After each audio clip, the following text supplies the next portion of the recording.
Hello, today we are dancing with Cecilia Roos, and I know you as Scylla. I met you when I came here to do my education. You have been such an encouragement in thinking about dance and choreography through research and really holding and supporting a space. And I mean, that's been your work, really, but I think in a greater way, your approach, your manner of being with people, with students, and with me as a student, it was very encouraging, and I'm very indebted to that care that you really showed. And so, yeah, when I started doing these podcasts, I think of who would I like to work with, and you are up at the top of my list of people. And also had the privilege of meeting your research, letting things unfold by catching the center. That must be a few years ago now, but it's always a pleasure. You have such a great and caring investment in how you are with and treat dance. So I'm very excited to see where you are today and now. But if people haven't met you, how do you say a little bit about yourself and where you're coming from? I'm educated as a baker. Yes. Yeah, and I live from the north of Sweden, Kiruna and Umeå. I had very bad grades, so I just got into the bakery school. But I was always dancing, but in this school. I never took classes. I started late, so I started when I was 16 or 17 with jazz.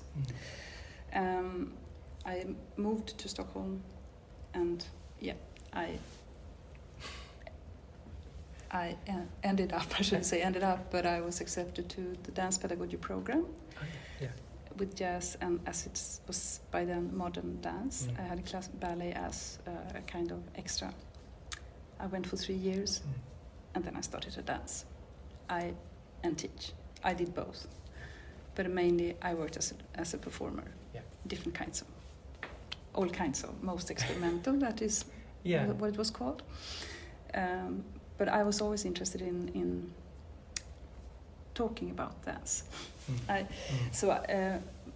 Many choreographers that I worked with, they wanted me to work with the other dancers when they couldn't be present.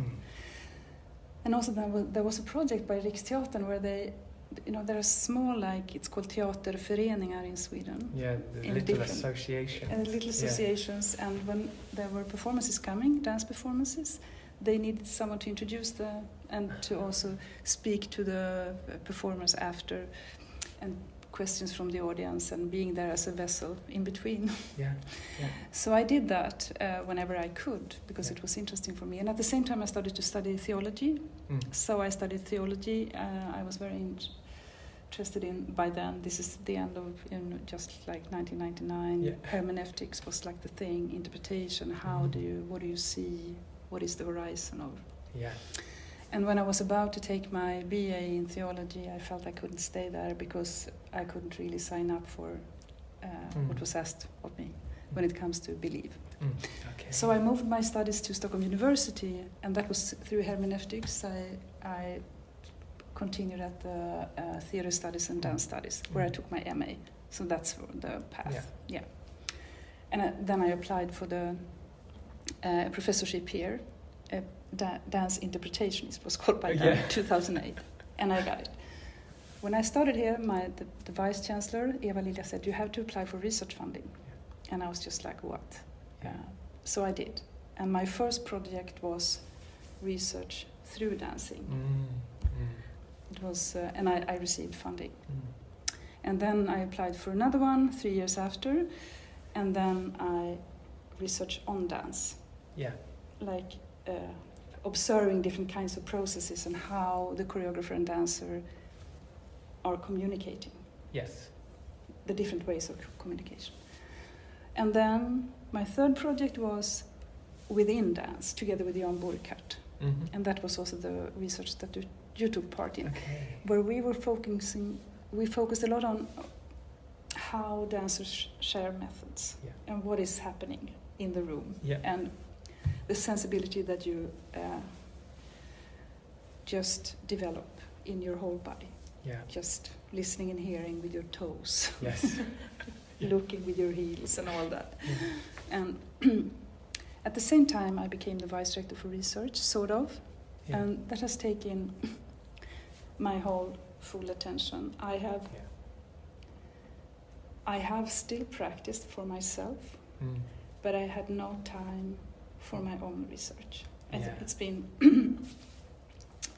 me and Chrysa Parkinson, we were just 6 days now on the island where I have a little house.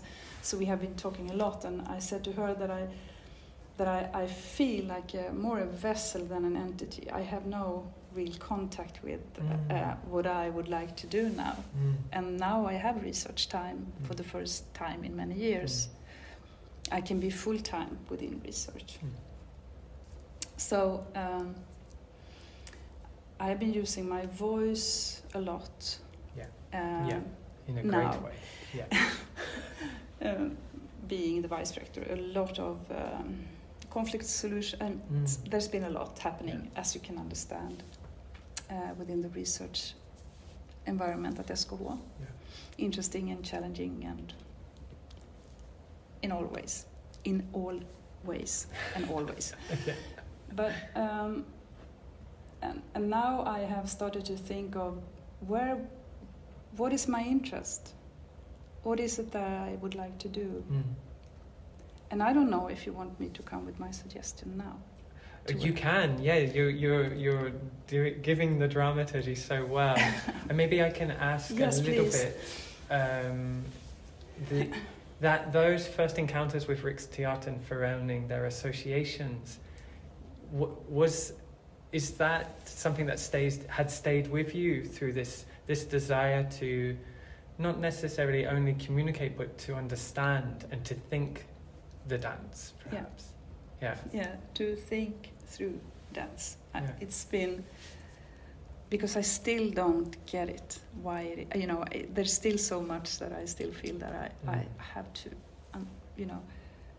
It's just like I think research, at least for me, must come out from a curiosity. Yeah.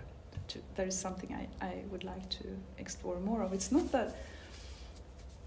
It doesn't need to be that I ask a research question and then I get an answer. No, it's not that. Because I also think by asking the question, it's like, okay, what's happening when I ask this question? What's happening with me? That's the interesting part, not that I can respond to it. So it's more what can unfold through that.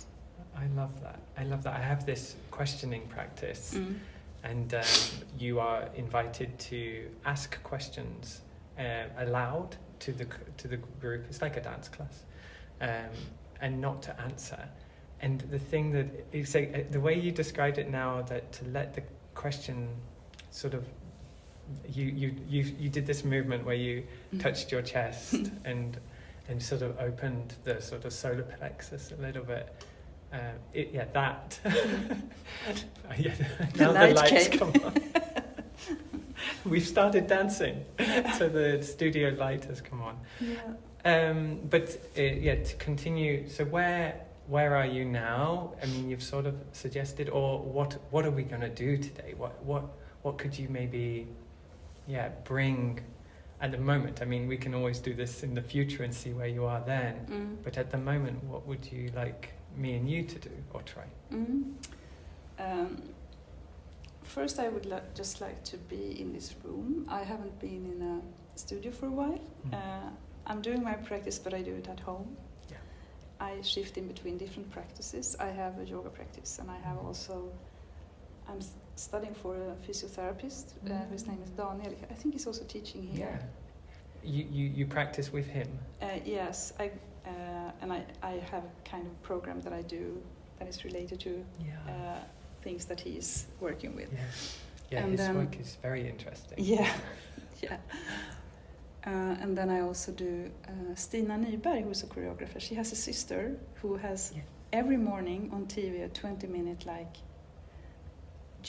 gymnastics Oh, wow. for everyone You know, you could sit and do it. It's really good. Yeah. It just has to do with mobility and strength. Yeah. So those practices I do, one of them or two every morning. Yeah. So that is my practice if it comes to. But this a studio is a thing, and I have to just this is the floor and this is so that I would like to just be with. And then, since I can't really hear my body voice, I have to start listening to my body voice a bit. It's not that I'm separating body mind. It's not that, but I can feel that I've lost contact a little bit. Yeah. So I would like to do a call and response practice.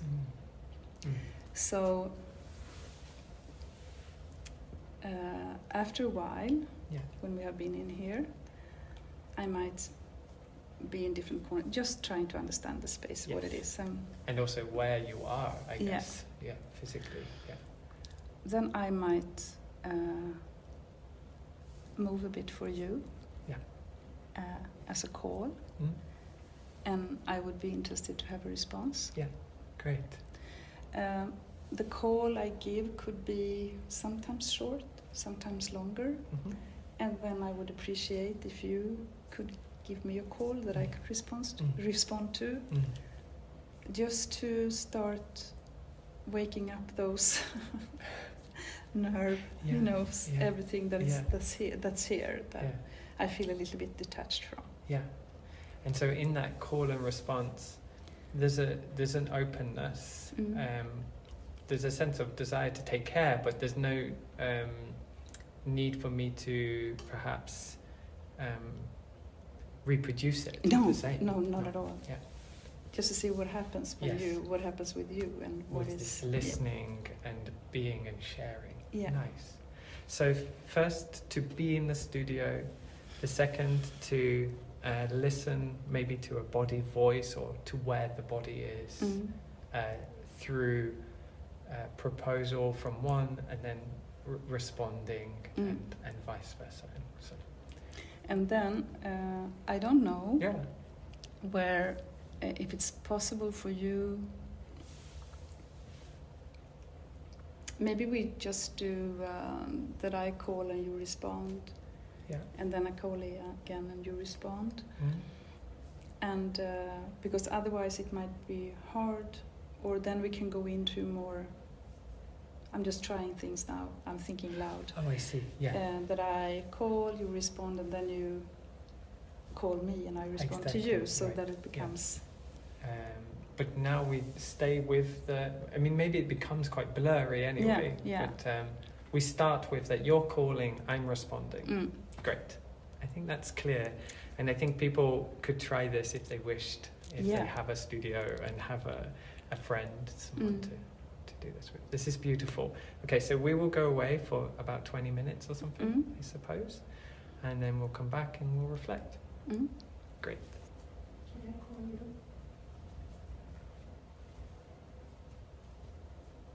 Okay, great. We're back. Thank you very much. That was quite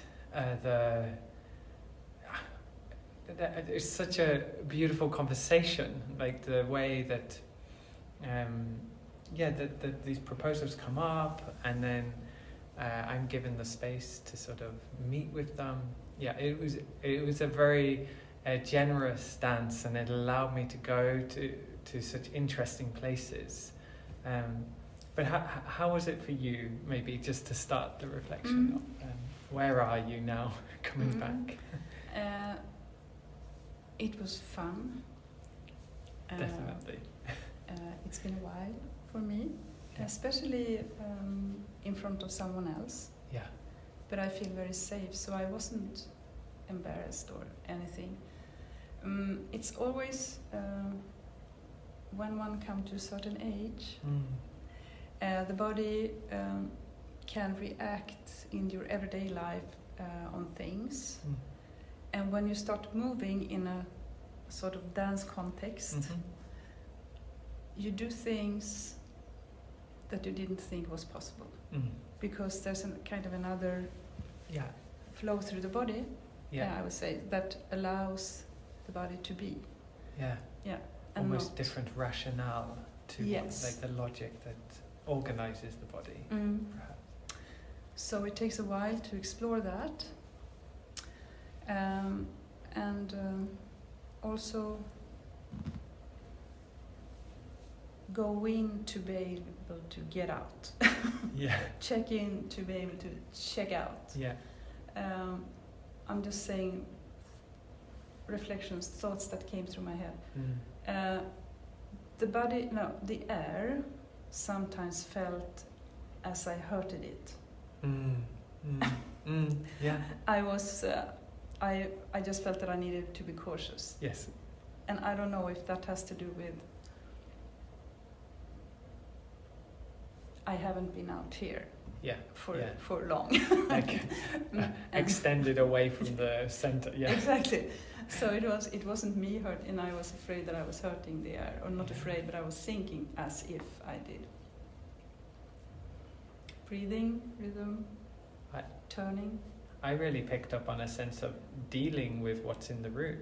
Like these the air, almost like objects sort of appearing and having to sort of contend with them. And you have such a, it was also, I wanted to say that was really high on my priority, was to say how beautiful and generous it is to watch you dance and to be given that space. You're a wonderful dancer. But you use, or you were using expression quite a lot, I felt, like facial expression and sort of like these, or maybe it was more that contending with these things in the room, you were very genuine, a very openness to be affected by what they're bringing, this sort of perhaps the hurting of the space or encountering it somehow. It was really, really wonderful, innocent almost in its play and pleasure. Yeah. But also what you said, that it started to blur. Yes. Yeah, because I was also very inspired to see you move. But I remember once, was the start of the semester, or the end of it was some kind of celebration, and you did a solo in one of the studios here. I was in the audience, and you were standing on the, for me, right-hand side, and you did a short improvisation. And I remember, I just remembered, I don't know why, it was something with it. And it came back to me now. I remember now when I saw you move also. And of course I could not be very inspired by you. Yeah. And what also was nice for me was when I'm looking at the performance, I feel in my body when people do things. That is, we all do. But to be in the studio and see someone move, it's a more raw experience, like in the body. And I don't know if that has to do with what is inscribed in the studio space, or if it has to do with that it was a long time since I was with someone in the studio. Yeah, I understand what you mean. I mean, for me, there was also, I was trying to understand your past as well. Like, what am I seeing that you're speaking with? That, because it really felt like, you were dealing with or being with what is in the room or what has come up in the room. But definitely, there's something in the proposal as well. And I feel like the call and response is it's very in keeping with the proposal of the studio, that we come in here and it's no longer about sitting and watching. There are no chairs often, but here we have a couple, but there's no space but to be involved in the conversation somehow. And I think the fact that you highlighted that through we will call and respond, or you will call and I will respond. There's a sort of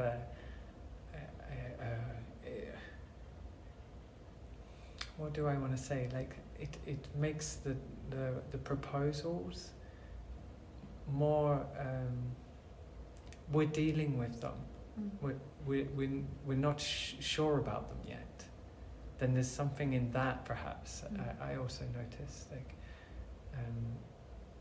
we are having to be with the emergence of this phenomena, and I was really in places where I've never been, so that was also so generous to be inspired to go to places which maybe I have been but I have not focused on, and to channel it through you and what you're working with and your body and your thoughts and your thinking.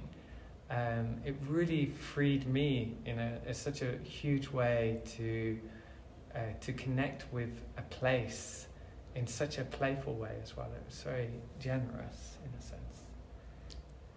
I was thinking of that, why I wanted to... It came to me, I've been thinking a couple of days now, what do I want to do with Peter? What is it that would be interesting? What would... And I was... the thing with call and response is, I mean, it's an old churchy thing, so it wasn't because of, the way of singing gospel, for example, you had the call and response. It has nothing to do with that. And I was thinking, is it a question or response I would like to do? No, it's more like if I just scream, there might be some kind of echo that changes or whatever I do, that it's a kind of call, but it's also like when you're sailing and it becomes foggy, yeah, and you hear those sounds from because the boat starts to give something that we call in Swedish mistlur, and it's a little bit like that. It's a little bit that I'm calling because I don't know, it's like so I'm calling. So for me, just being in the beginning now on my next research, this was the best way to start. I must say, because I was calling and I could feel that there is, I still don't know what it is, but I feel that something is there that I would like to continue with. So yesterday I was listening to a podcast about it's Catherine Malabou. She's a philosopher from France, and she was speaking about reading, and they were looking at sort of Derrida's interpretation of reading, which is a sense of like that when one reads, they're also writing, that there is a writing involved in the reading. And it's a lot more complicated than that from what I understood from the podcast. But I have to think also we've been practicing one of Pauline Oliveros' scores of listening, and it's called New Sound Meditation. It's a beautiful score, and you make a sound, and then you listen, and then you make a new sound. Then you make a sound, you make a copy of a sound that you've heard, and then you listen, and then you make a new sound that hasn't been heard, and you do this until you've made all sounds.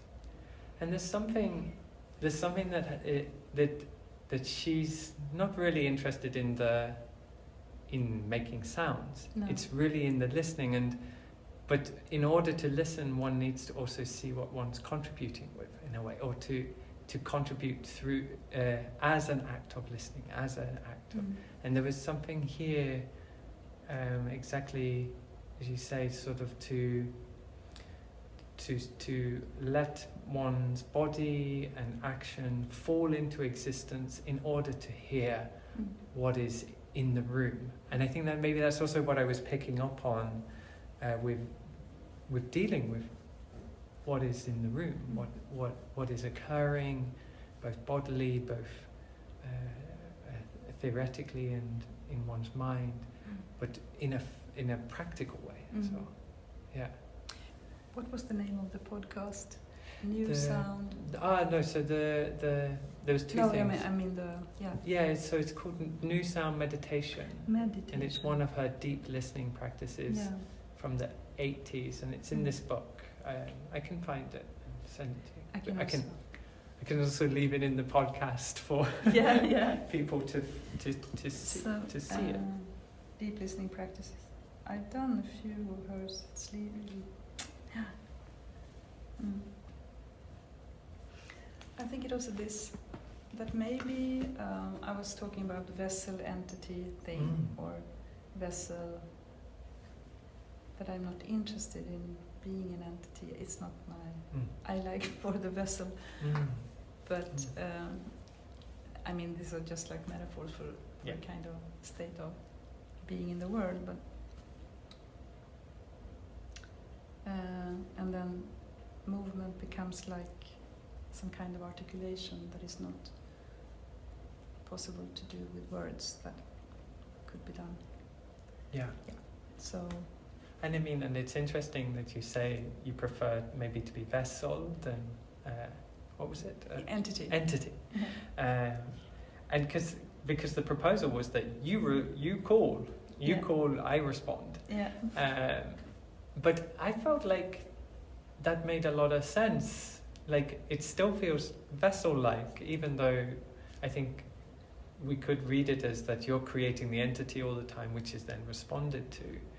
But there's something very generous in providing some a sort of, this is where I am. You mean you also situated that you will move in the space, you will be with the space, and also try to listen to this voice of the body, if that could be a thing. For me, I started with my responses of first, I did it in order. I was like, okay, well, there was this thing, and I responded to them in order. And then I graduated perhaps to sort of any order. I was sort of like a mismatch.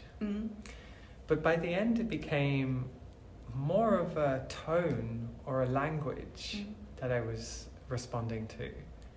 Anyway, I just thought it was very interesting, this development as well, that we are forming a sort of common space in which to practice in, through this sharing and through the continued conversation. And I felt like things that you were inviting into the room was allowing me to also then invite things into the room. And there's a giving permission almost, or an encouragement and a care that comes from those proposals that one brings, and the way that one brings them. And I mean, it's totally impossible not to, I mean, even if I'm the caller, you responder, it started immediately too, because I was also responding to you. Yes. I was thinking of it while I was doing, like, what?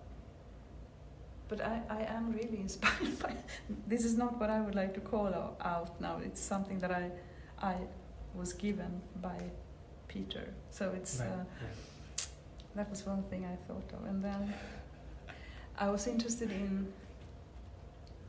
thinking on what do we mean when we say, I started to think of that. I was trying not to get stuck in my head. Theme. What is... I started to think of that. What is a theme? Yeah. And I was trying not to fall into the trap of... But then I said, why not give into a theme and just continue with something and see where it takes you. You know, when you improvise, you usually you move in.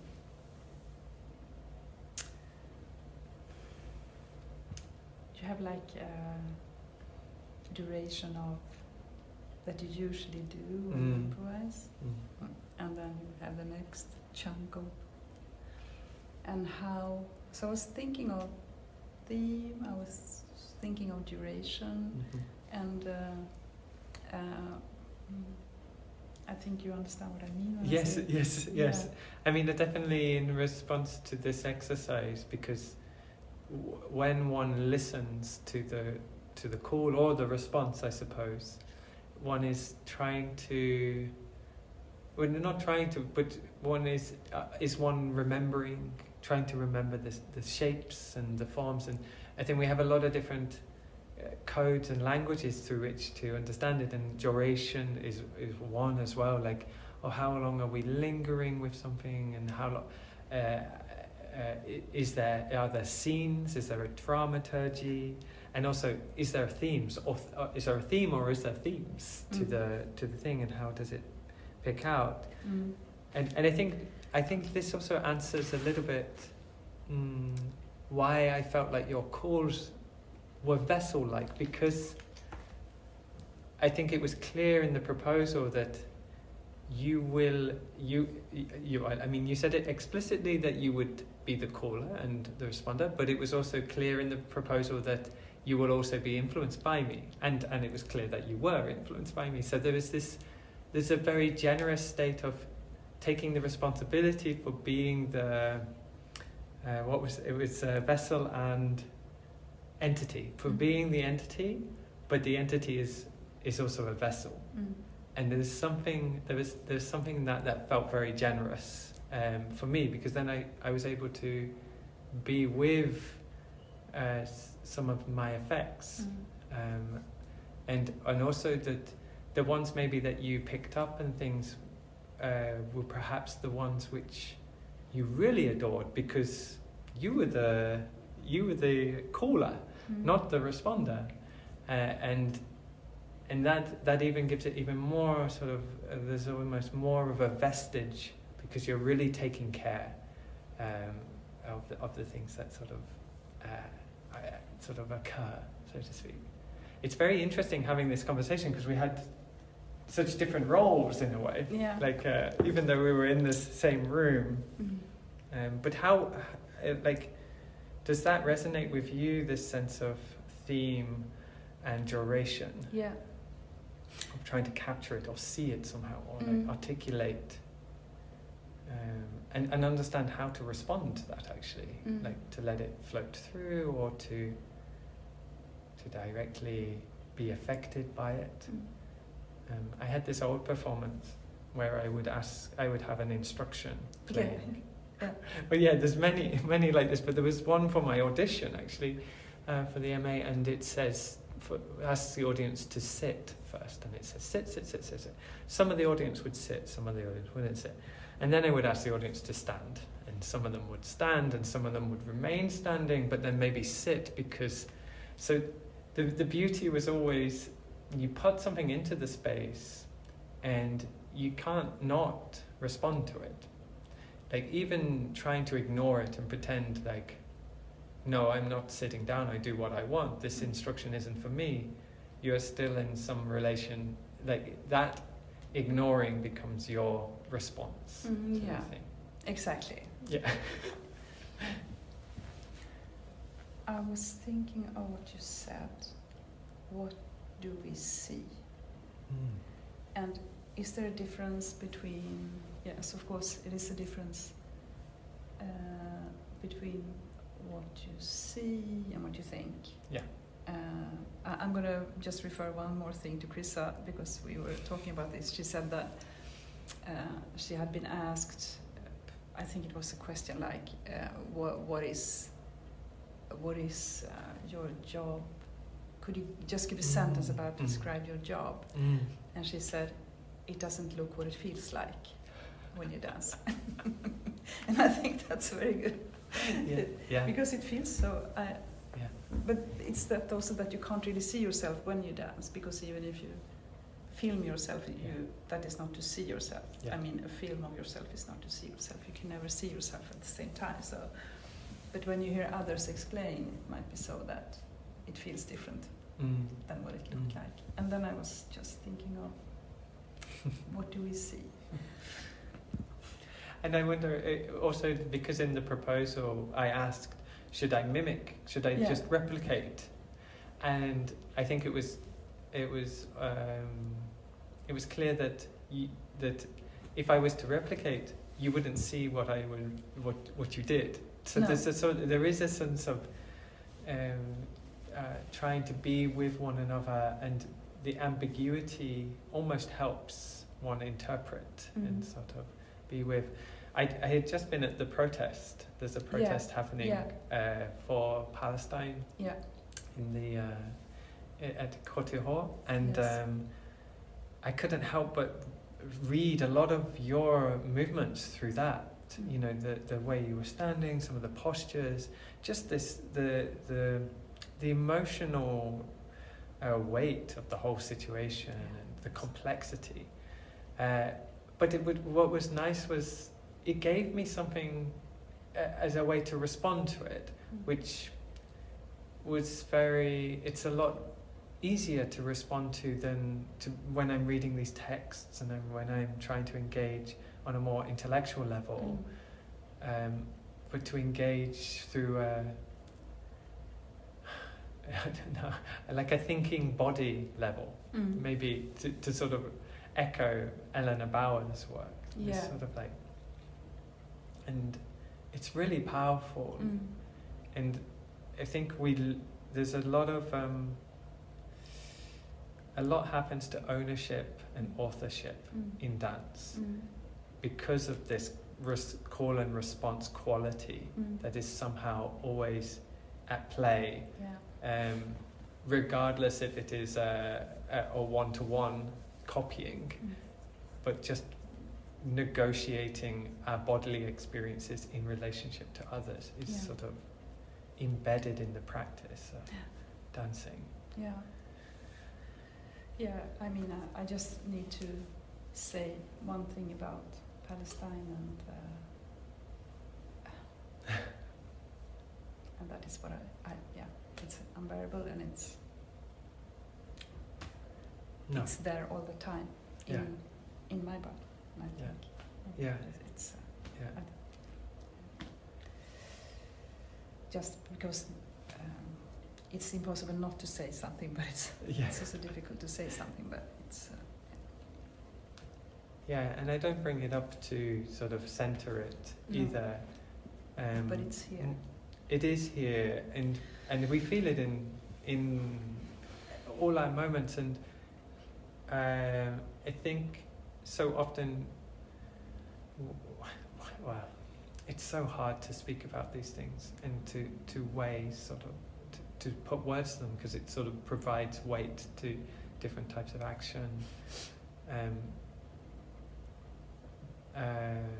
However, I think one aspect of being with these things is to be physical, and it feels really important to have this type of space to do that. When I was at the encampment and the thing, actually, they said about the importance of putting our bodies here.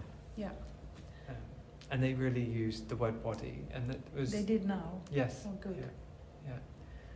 Because I think that it's not as a way to release the pain and the suffer, or it's more like keeping in contact with it. That is, I mean, it's not like, oh, now I do this and then I feel so relieved. No, it's the opposite. It's just to stay in it, stay with it, stay there. And to make it more complex almost. Rather than to distract oneself. This is nowhere near what we're doing. I'm curious, since you gave your biography at the beginning, and it has this conversation. It's funny, I struggled with school as well, and my desire was to be a baker. Wow. But I don't know if it's fortunate or not, but I mean it is now.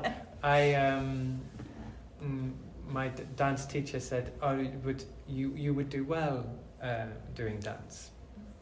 Namely because I was a man. This was sadly a caveat which I don't think is necessary really. However, I somehow persisted with the dancing, and I found my way in it, which was really important. But I was just really curious how you've moved in and out a little bit of dancing. going into the theology and having had that long career as well, and so on, and then coming back to dance through research in some way. I'm just curious, what kind of perspective does it give you to dance? It seems that you're not choosing it outright, like I must dance. It seems to be a conscious decision to be engaging in dance as a subject. And if you mind, really indulge me in such a question. Yeah, there's so many things. I'm just trying to. I might need to talk for a while in order to pinpoint, really be clear. But for one thing, it is something that I always returned to, as you say, and I think that I'm so interested. I would say that I would use that word, interested. It still interests me. It's still something that is so complex, and at the same time so just simple, natural, yes, all exactly. those things. Yeah. So that range of experience of it is the reason why I think, if I should talk really and then I had 2 kids also, and it was the thing I could. So when I after giving birth, and that was the thing I could do, and I was offered nice work. I was never a choreographer. I wasn't interested in being a choreographer at all. I have no ideas in that way. So that I want to do this. No, never. But just the dancing. Rehearsal director. A lot. I've been at from small experimental groups to Royal Swedish Opera, Paris Opera. I've been all over. But I also, because I think that is the vessel thing, in a way. But in so many different ways, working with movement. And I was thinking of it when I saw Matilda Bilberg. Yeah, with the back. Yeah. Yeah, I was. That was again that I really liked. I liked the part where she moved and then she fell to the floor. Yeah. Yeah. It was something with that touched me deeply. Yeah. And then I felt again how much I love dance. Yeah. So it's. But also. It is very, I shouldn't say mysterious, because... it's the trap we fall into.